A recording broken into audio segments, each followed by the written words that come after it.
Arc Raiders looks like $1 billion. It's clean, it's atmospheric, and coming from the ex-DICE veterans at Embark Studios, the gunplay feels like silk.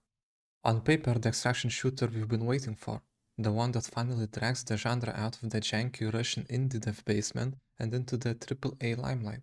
But beneath that coat of paint, there is a structural rot. Embark is making a gamble that almost no one in the genre has ever won. They're betting that they can ignore the hard wipe and replace it with a voluntary expedition system that gives you permanent stacking power. It sounds casual friendly, but in reality it's a ticking time bomb. Before we look at the future, we have to look at the track record. Embark's first outing, the finals, had an absolutely legendary launch. 242,000 concurrent players on Steam alone. It was the future of shooters, and today, it's hovering around 20,000. What went wrong? It wasn't the graphics or the physics, it was the hook. Players showed up for the spectacle but didn't stay for the loop. I'm seeing the exact same pattern here.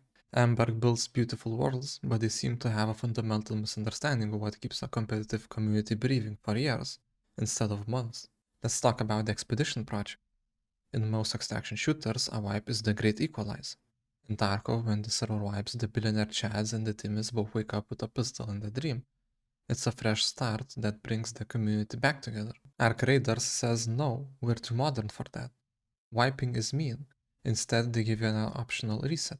You finish an expedition, you lose your gear, but you get permanent account upgrades, extra stash space, permanent skill points, stacking EXP buffs. This is what we call the S&P 500 problem. The more you play, the higher your baseline value grows. In 2 years, the veterans won't just be better at the game, they will be statistically superior. They will have more stash space to hoard higher tier gear, more skill points to bypass the early game struggle, and EXP boost to outpace any new player. Now, to be fair, Embark isn't sitting on their hands. We've seen the 2026 roadmap, we've seen the headwinds and the Shrouded Sky updates. They're adding Burst City, they're adding Dynamic Fog, and they're tweaking the numbers. 1.15, they even slashed the cost of the second expedition from 5 million down to 3. They've added a skill point catch-up mechanic for players who missed a few weeks. But here's the problem, these aren't solutions, they're concessions. When you start lowering the barrier to entry for high-tier expeditions and creating catch-up mechanics, you're admitting that your permanent progression system creates an inherent disadvantage. If the system was healthy, you wouldn't need a charity program for skill points. By making it easier to reach the ceiling, all Embark is doing is accelerating the timeline until the entire player base is homogenized. They're treating the symptoms of power creep while the underlying disease, the lack of a hard reset, continues to rot the meta.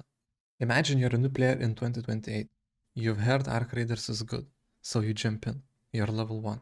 You run into a guy who has been playing since launch.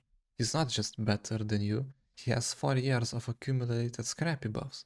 He has a skill tree that has 50% more skill points than yours. He has a stash that can hold 10 times the equipment. In a game like Apex Legends or PUBG, a veteran has an advantage of knowledge. In Arc Raiders, the veteran has an advantage of math.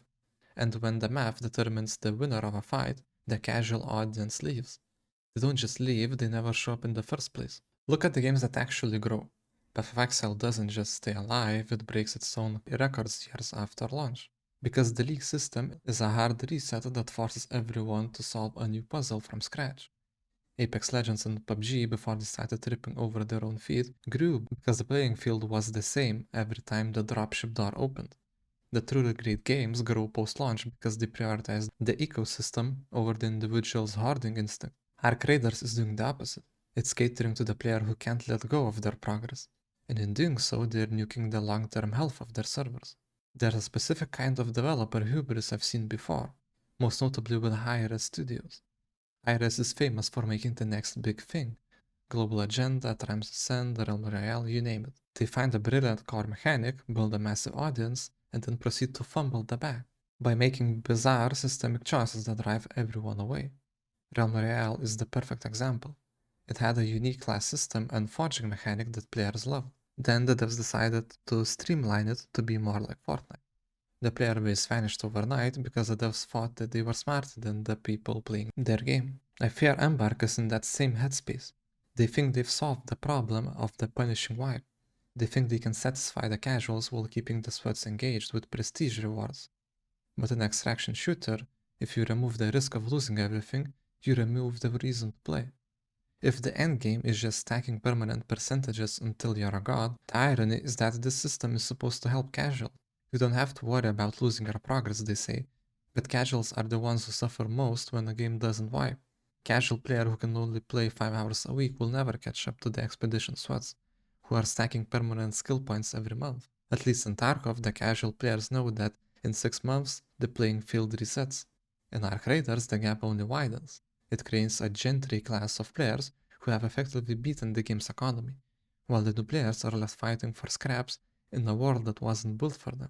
I feel like giving skins is just the easy way. All the systemic buffs we get right now will enrage the players who already have them if they don't get more, and the ones who don't have them will feel the FOMO hitting back hard. If they decide to do a wipe of these buffs later, the trust with the player base will be lost. Looking at Delta Force, they don't wipe workbenches, but they create seasonal quest trees with lucrative material rewards, so you can actually play with endgame gear.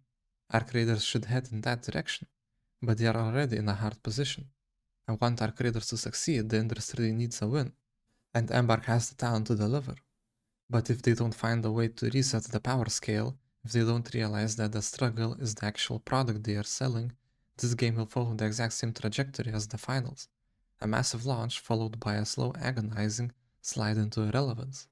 In the extraction market, one and done isn't an option. You either build a loop that lasts forever, or you're just another name in the graveyard.